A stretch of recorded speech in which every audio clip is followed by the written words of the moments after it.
Ndugu watazamaji na wasikilizaji wa Nishida Channel TV, karibuni sana Njombe, karibuni sana mje mwekeze kwenye zao la macadamia nuts. Zao la macadamia nuts linakubali sana katika maeneo ya Njombe.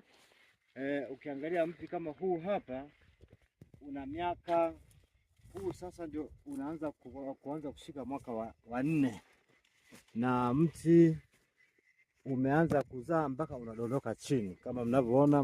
Macadamia nuts zenyewe ndio hizo hapo. Ukija sasa kama hili mpaka tawi linakwenda kudondoka kwenda chini, maana yake inabidi tutafikie nguzo ili kusudi hizi macadamia nuts zisiguse chini. Na kama hivi na huku pia macadamia imezaa vizuri kabisa.